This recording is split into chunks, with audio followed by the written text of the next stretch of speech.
Hello all and welcome back. Today's topic is going to be liberty and freedoms. So let's go ahead and get started. Our objectives for today, you're going to be able to define liberty and list examples of freedoms that you have today. You'll be able to describe natural rights and how they are expressed. And you'll be able to evaluate what is a right or a freedom and what is not. So our essential questions for today, what is liberty? What liberties do we have today? And how did specific historical figures and documents shape the Constitution? And today's standard is 5.1 CC. So, we've been talking a lot about civics, meaning government, but you probably didn't know that the term civics actually means the study of citizenship, meaning you and I being citizens, as well as the study of our government. And one key aspect to our government here in the United States is liberty. So let's go ahead and define it. What is liberty? When we talk about liberty, we're referring to some of our individual rights, which specifically is defined as a citizen has the right to act, think, and believe as he or she wants without government interference. In other words, these are our freedoms. So, let's do some quick examples of liberty. Let's say you have a friend Ted, and he's walking down the street, and he's actually heading to the library. But on his walk, he decides, you know what, I don't really feel like going to the library to study today. I'd rather go down the street and check out that new video game store. So what's he going to do on his way to the library? He's going to turn around, and instead, he's going to make his way to the video game store. That is his freedom. That is his liberty to be able to do that. A second example, Sally goes out to eat for lunch, and her being able to choose any restaurant she would like to eat at is her liberty. It's her freedom to choose. Now, let's say we lived in a place where the government said you can only eat at McDonald's on Mondays, Taco Bell on Tuesdays, and Wendy's on Wednesdays. Well, guess what, guys? That is not liberty. That is not freedom. They are limiting what we can do and where we can go. Our third example of liberty, let's say you have a friend Mary, and she's shouting out at a football game that she really doesn't like our current president here in the United States. Well, you might be saying, oh no, she might get in trouble, but no, she won't, because that is her freedom. That is her right to be able to speak out against the government if she doesn't like it. So she can do this, meaning she can talk negatively about the president, because it is her freedom or liberty to do so. So you might be saying to yourself now, okay, so I have these liberties and they're called freedoms, so that's pretty cool, but what's the big deal here? Now what?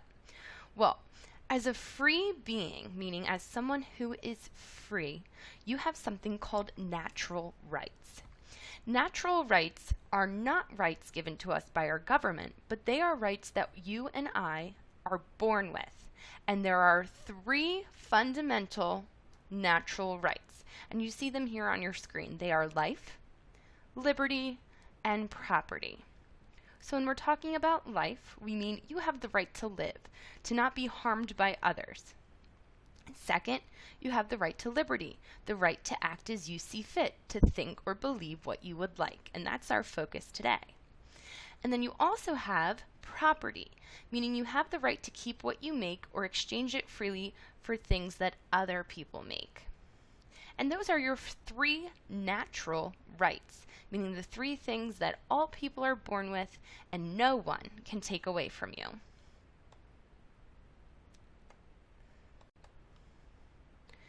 So, you might be saying to yourself, okay, so I have these rights, I have these freedoms, I can pretty much do whatever I want. That's not the case, though. Even though you do have certain rights and freedoms, you can't make other people do what you want. So, for example, all people have the same rights as you do. So, if you want to have the freedom to punch somebody, your freedom to punch that person stops where they begin, meaning they have a right not to be punched, you have a right to punch, so that's where it stops. It's not going to happen. So in other words, your rights end where the rights of another person begin. So some examples of rights we talked about: life, liberty, and property. Some things that are not rights include candy, hats, secretaries, authority, Facebook, anything else. Okay, it is not a right to have Facebook. It is not a right to be able to eat candy and things like that. So just make sure that you hold those, what are rights and what rights are not, in mind. So we said that your rights end where someone else's begin. So let's talk about some examples.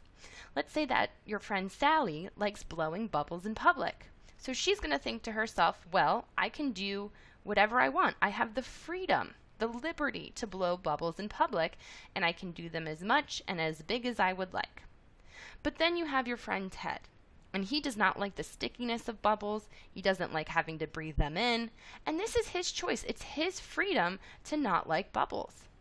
So let's say that Sally and Ted are in a park together, and Sally walks by blowing bubbles in Ted's face.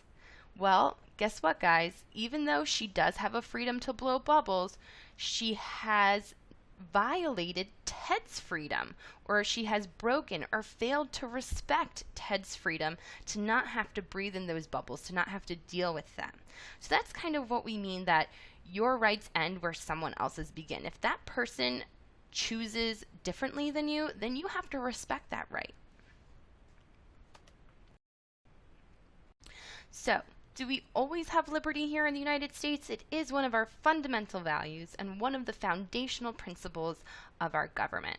But unfortunately, ladies and gentlemen, we don't always have full and true liberty. For example, in 2001, the Patriot Act, also known as the National Security Act, was passed by U.S. Congress at the request of the then President George Bush in response to the terrorist acts on September 11th. So, the Patriot Act, basically what it does is it says that the government can legally tap your telephone lines, intercept internet messages, and any other messages that are relevant to surveillance cases, meaning you don't have to be a suspected terrorist for them to look into your information and to look into your private emails and your telephone calls. So that's a little bit scary. So when we talk about liberty, the Patriot Act is one way that our freedoms, our liberty has been limited.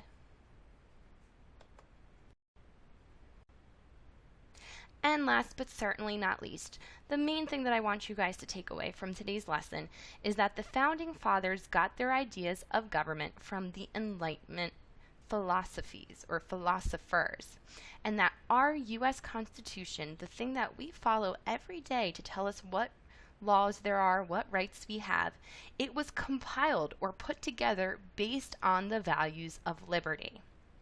So you see three pictures here. We have John Locke, we have Montesquieu, and we have Voltaire. These are three enlightened philosophers that lived anywhere between 1500 and 1800. And basically, the big idea here, guys, they came up with ideas that we would use in our government. So John Locke, he came up with the idea of natural rights: life, liberty, and property. Three things that we have in our Constitution today. Montesquieu is going to come up with protection or separation of the branches to make sure that there's checks and balances, to make sure that no one person or no one entity has too much power. And then we have Voltaire. And Voltaire is actually pretty influential as well, because he is going to come up with the idea of personal freedoms. For example, your right to shout out at a football game that you don't like our government, well, that's the right to free speech. And guess what? It was Voltaire who first put that idea that everyone should have the freedom of speech. So let's look at our objectives. Today we define liberty, listed examples of freedoms. We described natural rights, how they're expressed, and we also evaluated what is a right and what is not a right. So at this time, what I would like for you to do is to go ahead, try out our activity for this current lesson, and then you can move on to our next topic.